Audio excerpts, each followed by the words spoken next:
everyone, welcome back to the Wiz Travel Tips playlist. Today we'll be doing a review and an unboxing of the MacBook Air 2020.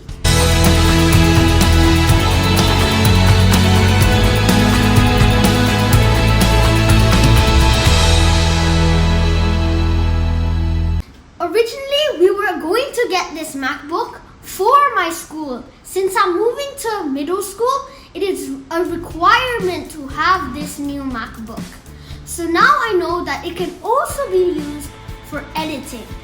For traveling, I can also bring this along since the MacBook Air is one of the lightest and thinnest laptops in Apple, and it's 1.25 kg or 1.8 pounds, which is really light for a laptop. So now I am going to start the unboxing.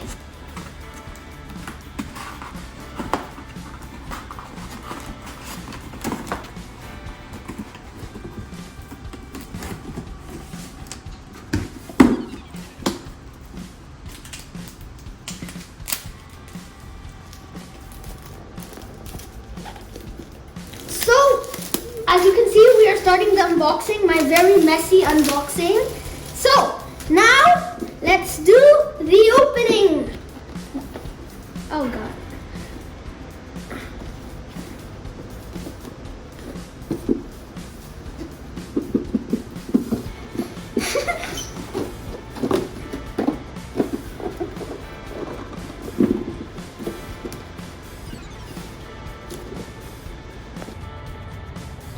After a long struggle, we figured out how to open this thing. As you can see in the cover, this is how the MacBook Air looks. You can see it's really thin, and this is why it makes it quite easy to actually put this fitness in your bag and bring it somewhere. So, look at my new MacBook Air 2020. So, we also got some of the plugs, so we can charge it. So we got some of the new charging tools. So let's put all of this stuff here. And now, look at my new MacBook Air 2020. So let's take off the plastic. So specifically about the travel, this is quite lightweight and can be brought to lots of places, but still has an i5 processor, which can do a lot of lightweight editing. So I thought that editing could be a really good secondary use for this, because after also studying with this. So this is basically two uses in one. As you can see, this is the MacBook. There is a plastic on top just to keep it, the screen closed, and now it's loading. So everyone look at the new MacBook. The keyboard is known to be way better on this. Let's just put the box away.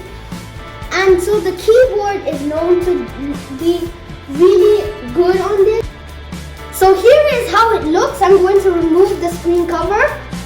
Currently it's just trying to choose the language I'm going to use. I'm going to pick that later. But as you can see, the screen looks really clean now. And as you can see, if you close it, it's really thin, and this is quite small and light. I can carry it really easily, as you can see. So this is why I think it's perfect for traveling, because it can do editing, that smaller things that like iPhones can't do.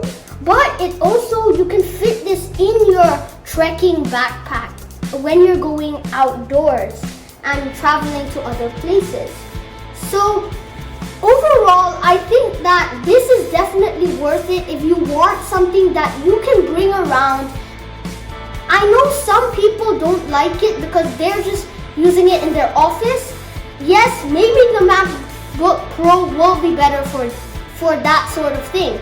But if you want to bring it from work to your home, this is a lightweight thing that you can bring from place to place really easily, compared to the Pro.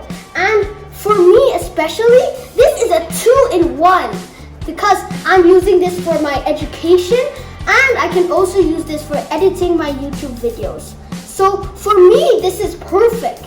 And for for you guys, I think it's also going to be really helpful, and that's why I suggest that this MacBook Air 2020 is one of the MacBook Airs where people have realized there has been a lot of improvement from the past MacBook Airs. Because MacBook Air 2011, 2010 were really the ones that are like the basis, and until 2019 there weren't a lot of changes. But now there is really good keyboard and lots of new things. But one thing is, some people say that the battery life on this MacBook is slightly mediocre. So that's one place where maybe you could get better. But overall, I believe this is definitely worth it for its price at $1,090 US. So I think that this is definitely worth it. And I believe that this will be really helpful in the rest of my videos and for the rest of my journeys editing my videos on the go. Thank you for watching, and see you at my next destination.